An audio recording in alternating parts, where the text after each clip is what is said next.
Placebus.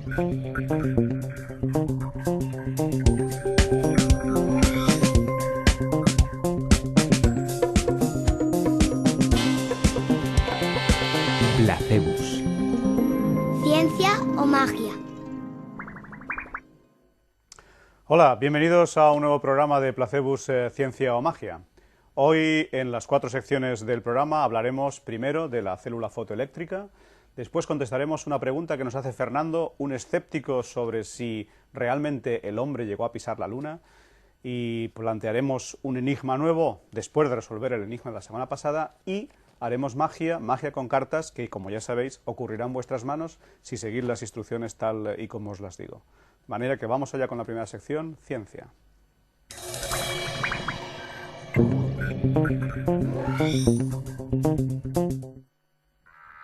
Todos hemos desarrollado el reflejo de aproximar la mano hacia el lateral del dintel de la puerta de entrada de un ascensor para bloquear el cierre de la misma y permitir que alguien más suba a la cabina.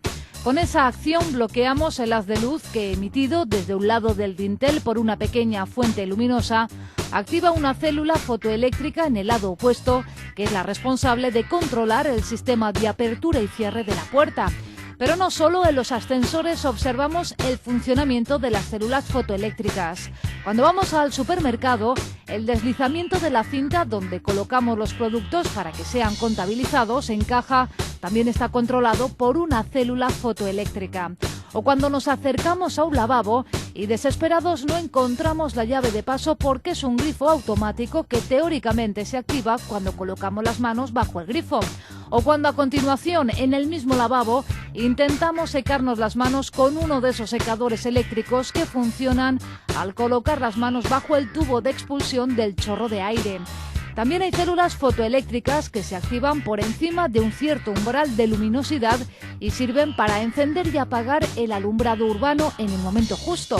Y células fotoeléctricas que se utilizan para contar el número de paquetes que circulan por una cinta transportadora. Estas células funcionan gracias a lo que se conoce como el efecto fotoeléctrico, cuya explicación le valió a Albert Einstein el premio Nobel. Contrario a lo que muchos piensan, no fue la famosa teoría de la relatividad por la que le concedieron el Nobel, sino la explicación de este fenómeno que está en la base de las células que permiten bloquear el cierre de la puerta de un ascensor y también en la producción de electricidad por los paneles solares. En el siglo XIX se dieron cuenta que ciertos metales conducían mejor la electricidad cuando era de día que cuando era de noche. Recordemos que la conducción de la electricidad en un metal se produce porque esos electrones que están flotando entre los núcleos de los átomos del metal se mueven cuando se les aplica una diferencia de potencial.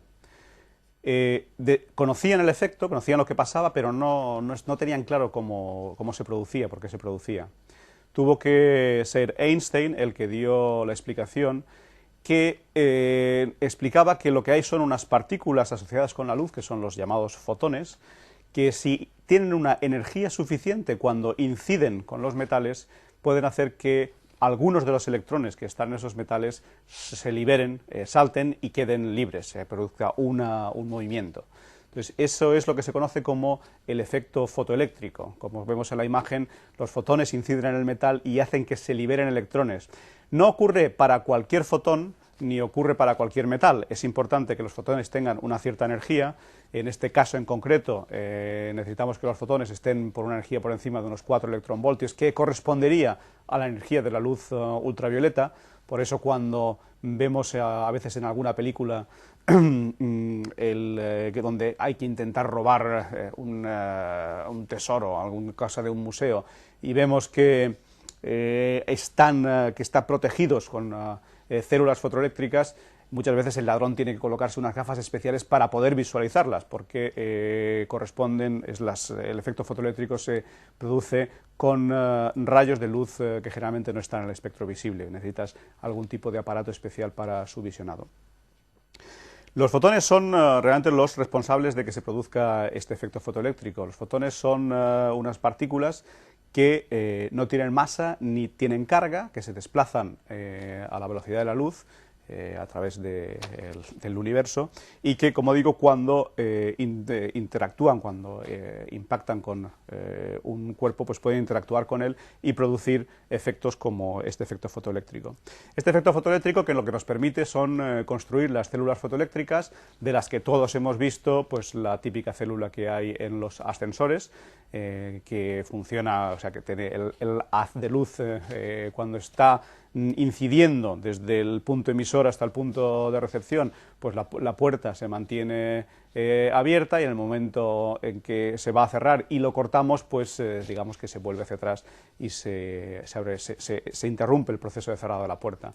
Las células fotoeléctricas también se utilizan en, por ejemplo, estos grifos automáticos en los que colocas las manos debajo del grifo y empieza a salir agua, y en ellas lo que ocurre es que lo que busca la célula fotoeléctrica es la reflexión, o más bien la difusión de la luz que está reflejada en las manos cuando se coloca debajo del grifo. El detector estaría en el propio grifo.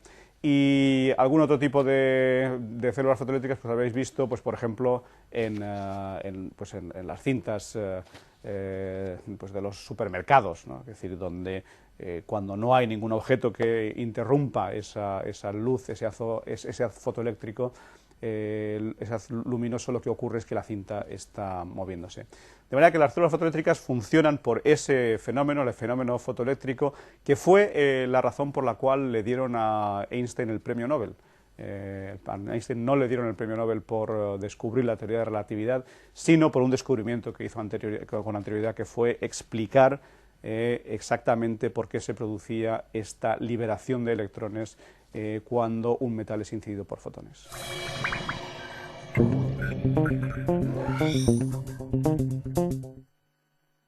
La pregunta que tenemos hoy nos la hace Vicente. Vicente es uno de estos escépticos sobre si el hombre realmente llegó a pisar la Luna. Seguramente ha visto algunos de estos documentales en los que hablaban que había una especie de conspiración y que, bueno, que Stanley Kubrick había hecho unas grabaciones que realmente imitaban lo que hubiera ocurrido si se hubiera llegado a alunizar. Y se utilizan algunas razones, digamos, para intentar justificar este no alunizaje del hombre en la Luna. Y una de ellas es la que dicen que cómo es posible que una bandera esté ondeando en la Luna cuando en la Luna no hay aire. En la Luna lo que hay es vacío. Se utiliza muchas veces esta fotografía en la que vemos a uno de los astronautas, a Armstrong, junto a la bandera, y efectivamente parece como si la bandera estuviera siendo ondeada por un viento que no existe. Entonces, ¿qué explicación tiene ese ondeo? Es decir, ¿por qué se produce ese aparente movimiento? Bueno, en realidad no hay movimiento. Los ingenieros de la NASA sabían que no iban a encontrar aire, y de hecho lo que hicieron fue subir una bandera que llevaba no solo el mástil vertical, sino que llevaba un soporte horizontal, porque sabían que no iba a haber ningún tipo de efecto, ningún tipo de viento que pudiera hacer que se moviera, o sea, que levantara esa bandera.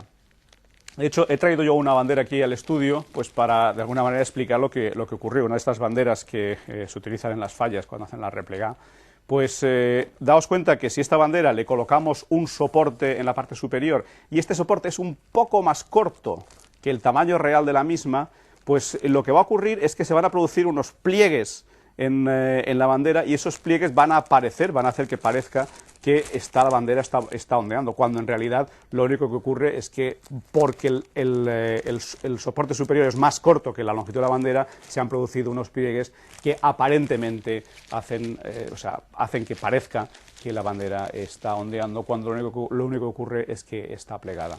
También es cierto que en algunas de las grabaciones sí que parece que la bandera se ondea justamente en el momento en que la están clavando en el suelo, pero claro, cuando la están clavando la bandera está siendo movida, está siendo agitada por los propios astronautas, de manera que esa justificación que se utiliza a veces para decir que no se llegó a la Luna no tiene absolutamente ningún sentido.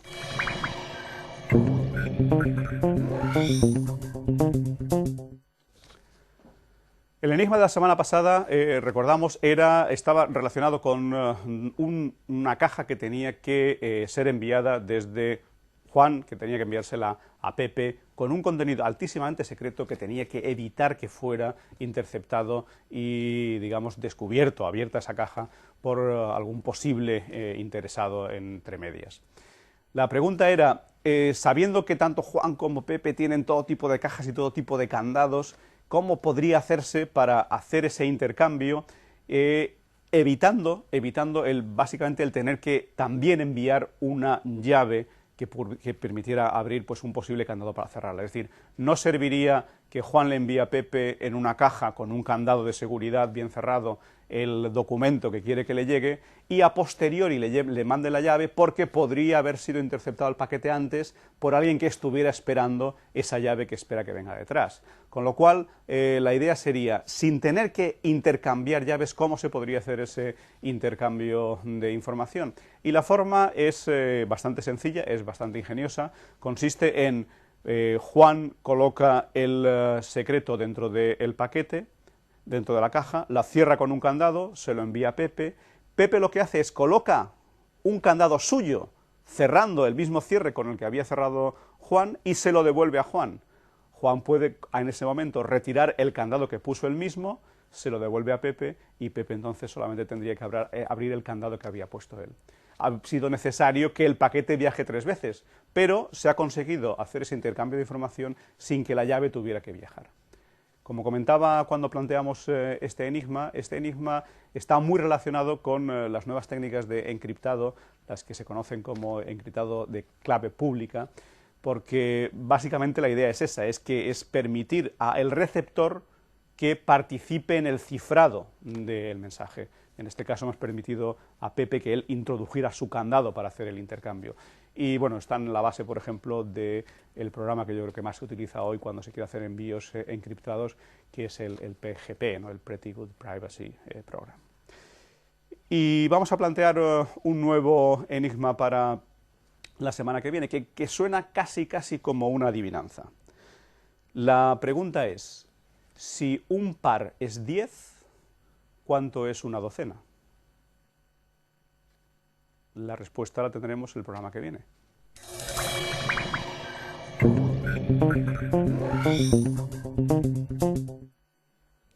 Bueno, y vamos con la última fase del programa, la última parte del programa, en la que haremos magia con cartas en vuestras manos. Espero que tengáis la baraja cerca y vamos a escoger de esta baraja, que tengamos cartas negras y rojas, vamos a escoger 6 cartas, 3 cartas negras y 3 cartas rojas.